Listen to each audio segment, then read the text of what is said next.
श्री स्वामी समर्थ. स्वामी महाराज तुमच्या सर्व चांगल्या इच्छा पूर्ण करो ही स्वामींच्या चरणी प्रार्थना करते आणि आजच्या व्हिडिओला सुरुवात करते. पण त्या अगोदर चॅनलवरती नवीन असाल तर सबस्क्राईब करा आणि शेजारील बेल आयकॉनलाही प्रेस करा, म्हणजे माझ्या सर्व नवीन व्हिडिओंचं नोटिफिकेशन तुम्हाला मिळेल आणि तुम्ही एक पण व्हिडिओ मिस करणार नाही.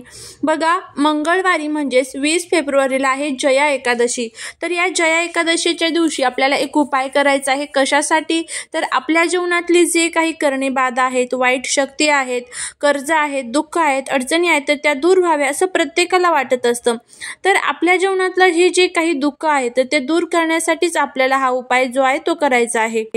तर आता हा उपाय कशा पद्धतीने करायचा आणि त्यानंतर कधी करायचा आहे जया एकादशीच्या दिवशी संपूर्ण माहिती आपण घेणार आहोत. त्यामुळे व्हिडिओ हा स्किप न करता शेवटपर्यंत नक्की बघा, म्हणजे संपूर्ण माहिती अगदी व्यवस्थितपणे तुम्हाला मिळेल. दरवर्षी माघ शुक्ल पक्षाच्या एकादशी तिथीला जया एकादशी व्रत पाळले जाते.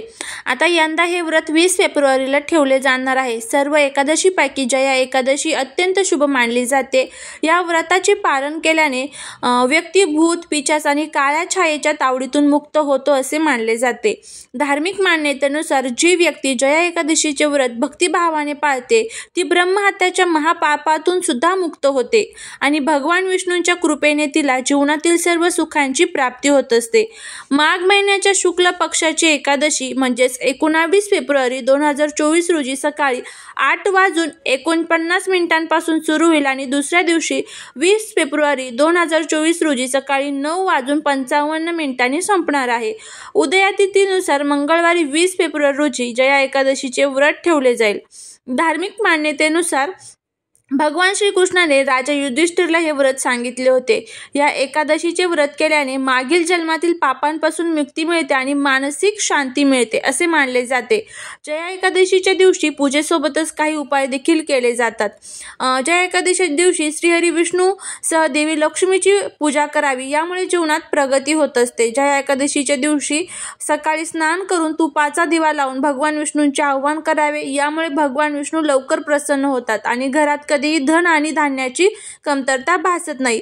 या दिवशी जगाचे पालनहार श्री विष्णूला प्रसन्न करण्यासाठी पिवळे वस्त्र, पिवळे फुलं, पिवळी हार, पिवळी मिठाई इत्यादी अर्पण करावे. त्यानंतर गायीला चारा खाऊ घालावा, गरजूंना काहीतरी दान करावे. या गोष्टी आपल्याला करायच्या असतात आणि त्याचबरोबर पिंपळाच्या झाडाची सुद्धा सेवा करायची असते. पिंपळाच्या झाडामध्ये भगवान विष्णूंचा वास असतो, त्यामुळे या दिवशी पिंपळाच्या झाडाची पूजा करावी. जया एकादशीच्या दिवशी मंदिरात असलेल्या पिंपळाच्या झाडाला जल अर्पण करून देशी तुपाचा दिवा लावावा. या दिवशी तामसिक आहारांपासून दूर राहावं. त्या दिवशी फक्त फलाहार करावा. आता जर तुम्ही उपवास करत असाल तर तुम्ही आवर्जून फक्त फलाहार करायचा आहे. आता तुम्हाला जया एकादशीच्या दिवशी हे जे गोकर्णीचं फूल आहे, गोकर्णीचं फूल सर्वांनाच माहीत असेल. हे भगवान विष्णूंना आणि प्रत्येक देवी देवताला हे फूल खूप प्रिय आहे. या फुलाच्या उपयोगाने, या फुलाच्या जे काही आपल्या जीवनामध्ये दुःख असतात, त्रास असतात, याचे जर आपण काही उपाय केले तर पैशांच्या अडचणी सुद्धा नष्ट होतात आणि त्याचबरोबर जीवनातले ज्या काही करणे बाधा असतात, वाईट शक्ती असतात, तर त्या सुद्धा दूर होण्यासाठी मदत होत असते. तर या जया एकादशीच्या दिवशी तुम्हाला हे जे गोकर्णीचं फूल आहे तर ते घरी घेऊन यायचं आहे. तर किती फुलं तुम्हाला घरी आणायची आहेत? तर तुम्हाला बरोबर 7 गोकर्णीचे फुलं तुम्हाला आणायचे आहेत. आता 2 गोकर्णीचे फुलं असतात, एक पांढऱ्या कलरचं असतं आणि एक निळ्या कलरचं असतं. तर यातलं तुम्हाला निळ्या कलरचे जे फुलं असतात तर ते तुम्हाला आणायचे आहेत. निळ्या कलरची फुलं भगवान विष्णूंना प्रिय असतात आणि पांढऱ्या कलरची फुलं ही भगवान शिवशंकरांना प्रिय असतात. त्यामुळे तुम्ही हे निळ्या कलरचं फुल तुम्हाला घरी घेऊन यायचे आहे. किती? तर 7 फुलं तुम्हाला आणायचे आहे. जया एकादशीच्या दिवशी सकाळीच तुम्हाला हा जो उपाय तो करायचा आहे. त्यानंतर काय करायचं आहे तुम्हाला? आता मी ज्या प्रकारे तुम्हाला भगवान विष्णूंचं पूजन सांगितलं आहे त्या प्रकारे तुम्हाला सर्व पूजन करून घ्यायचं आहे. घरामध्ये भगवान विष्णूंना तुम्हाला धूप, दीप, अगरबत्ती दाखवून घ्यायचं आहे. त्यांच्यावरती तुम्हाला शक्य असेल तर अभिषेक करायचा आहे. या गोष्टी तुम्हाला करायच्या आहे. आता या गोष्टी झाल्यानंतर तुम्हाला हे जे फुलं आपण घेतलेली आहे तर ही फुलं तुम्हाला एक एक फूल ओम नमो भगवते वासुदेवाय म्हणत म्हणत तुम्हाला भगवान विष्णूंच्या चरणांजवळ अर्पण करायचे आहे. भगवान विष्णूंच्या चरणांजवळ अर्पण केल्यानंतर किती वेळेस? 7 वेळेस तुम्हाला फुलं अर्पण करायची आहे. 7 फुलं आहेत, 7 वेळेस तुम्हाला अर्पण करायची आहे. त्यानंतर तुम्हाला तुमच्या जीवनातल्या ज्या काही अडचणी आहेत त्या अडचणी तुम्हाला भगवान विष्णूंना सांगायच्या आहेत. भगवान विष्णूंना सांगितल्यानंतर माता लक्ष्मीला सुद्धा तुमच्या ज्या काही पैशांच्या अडचणी आहेत ते सांगायच्या आहेत.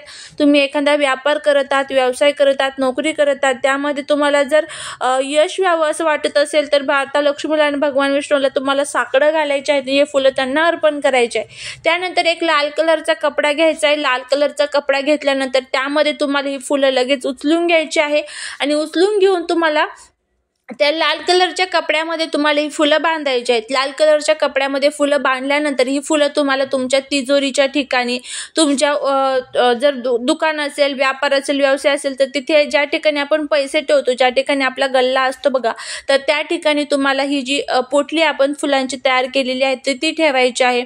आता जर तुम्हाला असं वाटत असेल घराला दोष लागलेले आहेत तर मग तुम्हाला काय करायचं आहे? फुलं उचलून याची पोटली तयार करून आपल्या घरावरनं तुम्हाला फिरवायची आहे आणि ती अशा एखाद्या ठिकाणी टाकायचे जिथे कोणाचा पाय वगैरे पडणार नाही. पैशांच्या अडचणी असेल तर तिजोरीत ठेवा आणि घराला जर दोष लागलेले असेल तर घराचा जो आपला मुख्य दरवाजा आहे, मुख्य दरवाजावरून ओवाळून तुम्हाला ते जे फुलं आहेत तर ते पाण्यामध्ये प्रवाहित करा किंवा एखाद्या झाडाखाली वगैरे तुम्ही टाकू शकता. तर अशा पद्धतीने आपल्याला हा जो उपाय आहे करायचा आहे. करून बघा, नक्की तुम्हाला या उपायाचा फायदा होईल.